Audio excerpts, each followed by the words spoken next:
It says Philip G is on waivers. Oh, and she Yeah, said, "Thank you. I got a husband." As for the huggy comments, I mean, fair enough. Definitely fair enough. yeah. Philip Grubauer is on waivers. Uh, He went to Coachella Valley. He got sent down there. Genuine questions. I'll take the banner off the screen. The next question. Let's actually have a quick little conversation about Grubauer. Was did Grubauer was Grubauer more of a product of the system around him, or was he just kind of just steadily declined? Because at one point he was heavily favored and looked at like as that guy, right? And it just seems like he never was able to really fulfill that potential. Well, he was on a very good Avs team. The Yeah. was the year before we won the cup. Um, and I'm not really sure. I mean, he had an ass ton of wins, but he also had a lot of offensive production, good blue line ahead of him, and I just I really like Grubauer. I thought he was fantastic. Mm. I liked him better than I did Kemper. Oof. Really? Yeah, yeah, I mean, I did. so Um, this is Grubauer's statistics. I'm actually going to zoom in so it's a little easier to see here. But um, so this is statistics. Obviously, he started out in Washington. I mean, look early on at Washington. I mean, he was brilliant in the backup role, yeah, right? I believe he was the backup to Holtby at that point. yep. Like 925, 98, like 920, 918, 926, 923. He goes to Colorado. He does really well for him. Really well. I mean, his last year in Colorado, he had 7 shutouts and a 1.95 goals against average and 922 save percentage. But it just seems like That's solid since, numbers.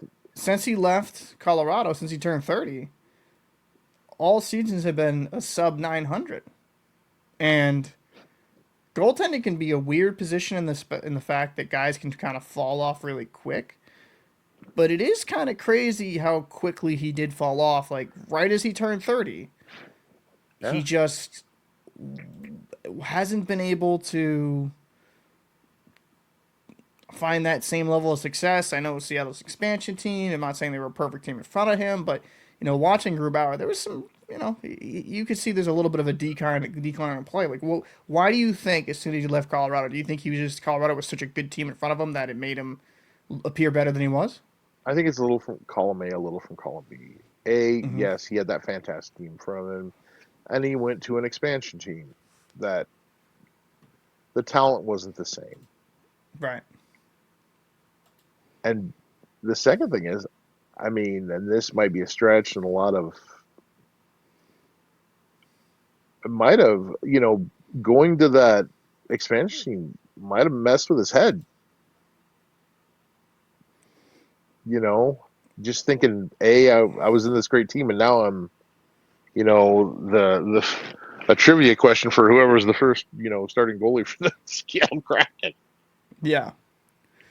It's Just, I think it wasn't. I think that mm, move hurt him, messed with his head, because that's the physical is mm-hmm, half of it. The other half is goalies are mental. I mean, 100%, you 100%. know that. Like if like you do you think if you were going from a team, say you were put yourself in Grubauer's shoes, Mm-hmm. you're on this loaded team that's poised to make a deep playoff run every year, Yeah. and then you get shifted to a expansion team. That's gonna mess with your noggin. Yeah, I mean, if you don't have the right mentality, yeah, that could definitely mess with you. And that's nothing because actually, I think it was smart when they went to Seattle because like the climate and everything, and they with the Thunderbirds before the team got there, and they're passionate hockey fans, so I think it was a great move. Um,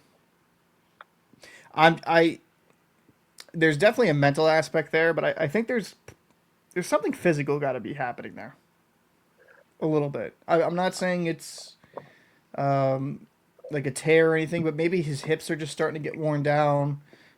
They're actually start. They've done studies. They've shown that because of the butterfly and the way goaltenders play the position now, the unnatural strain you put on these ligaments can deteriorate your hips faster. That's why a lot of guys, when they get in their late 30s now, start to kind of fall off the cliff a bit. But yeah, it's interesting because I do when I thought he went to Seattle, I thought that was great for them because okay, cool, Seattle's got a steady, good goaltender. You know, it's an expansion team. They should be all set with a goalie for at least 4 to 5 years because he was only turning 30. I mean, we've seen goaltenders be successful until their upper 30s. Yeah. But yeah, it was just a little bit. It was a little bit surprising how quick he fell off. I would have understood like around this time if he started to deteriorate a little bit, but just from his age 30 on and just it's been there for a few years and now he's got sent down to Coachella. Mm-hmm. That's I definitely never envisioned that. I mean, he's got to be one of the No. highest paid AHL players down there, right? So Oh, gotta be. yeah, so he's making quite a bit of money. And I'll ask this before we go to the next topic: do you believe that Grubauer's career is done at the NHL level? I can't say yes or no. I'm going to have to say remains to be seen. Um, because with the trade deadline coming up, he might get dealt as, to be a backup. Could he fulfill the role as a backup right now? With it, honestly, even with those numbers right now, no. Well, I mean, change of scenery. He goes to a team that's actually kind of good. Does it Fair. reinvigorate him? Potentially. I mean, he's not ancient. I mean, No, yeah, I think you could kind no. of something could happen there. Just like say I'm not sure. I mean, my mind's tapioca, but I'm trying to think of anybody that's, in the. I mean, everybody's always in the hunt for a backup. Yeah. If you're would would somebody take a flyer on it? Ethan says I Like, think he'd thrive in Coachella. oh, I I think would he's appreciate you thriving. popping in. Yeah. But Would for a guy that stature though, he doesn't want to thrive in Coachella. He wants to no. be up in the end in the show. Would somebody like Ottawa or some team that's right on the? What about Columbus? Columbus maybe. I'd have to really kind of analyze that. It's his contract that will make things a little bit interesting for him because I'd have to look at that really quick, see I what want his to say cap hit it's is. But six or 5 or 6. I don't think it's more than like 6'5". I think the problem is they would have to Seattle deal him. I mean, you know what team would probably benefit? And this, I'm just gonna, maybe I doubt they do it, but maybe the Oilers. I don't know, just I mean, yeah, just because Grubauer is 4.75 million, and he's got 2 more years after this year on this deal. that's So less than I thought. yeah, Yeah, I mean, I what should about like Columbus, one of those bubble teams in the East that could use let me like pop it up on the screen. Columbus, maybe Montreal? I mean, so this is Grubauer's contract, and so he's 4.75. And by the way, DC, I see your comment. We'll actually kind of go into that probably in a second, but I mean, honestly, what'd you say, If you were, Columbus? yeah, Go depth chart. if you could get they got Merzlikins and who else? Tarasov, who's done he's done okay in a backup role. I mean, but So would you take Grubauer over Tarasov? well, actually, it's funny enough. So his season stats: 14 games played, 3.69 goals against average, 876. I mean, Yeah, the upgrade with Tarasov though is he's younger and cheaper. The only you know, would you rather go with a guy with some experience? Probably. yeah. I mean, And who knows? You know, if hypothetically they bring him in, they bring Grubauer in.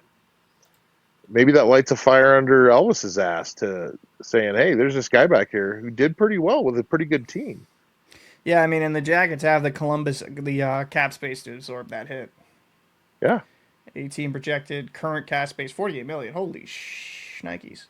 Well, that's because everyone's injured right now. Marchenko's out. Sean Van I was gonna say, uh, Boone Jenner. I mean, that wouldn't be a bad idea.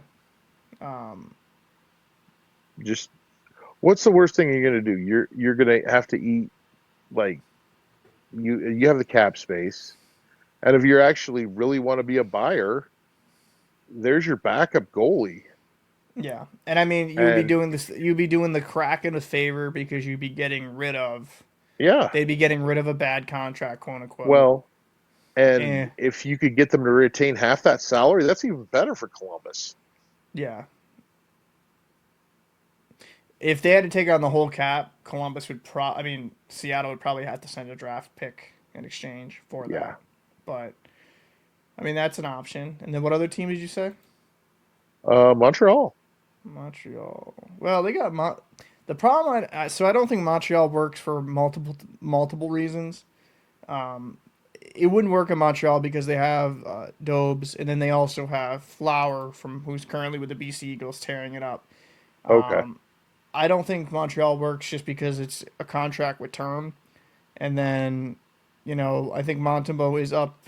No, Montembeau just signed a deal, so no, that wouldn't make Gotcha. sense in Montreal. So Columbus then Columbus. is the Columbus would make logical, sense. or maybe Detroit. Just Detroit. thinking about those fringe teams. Uh, Skyquake says, "I'll take Philip G. Don't tell my wife she's a Kraken fan. I'm a Kings fan." That's funny. Nice. That's I funny. actually thought about the Kings. That's great. I thought about the Kings for a second, but then I thought, nah. But you never know. Oh, Ethan said, "Solid HL team." In front of me does. Yeah, Coachella's got a good team. Yeah. Um,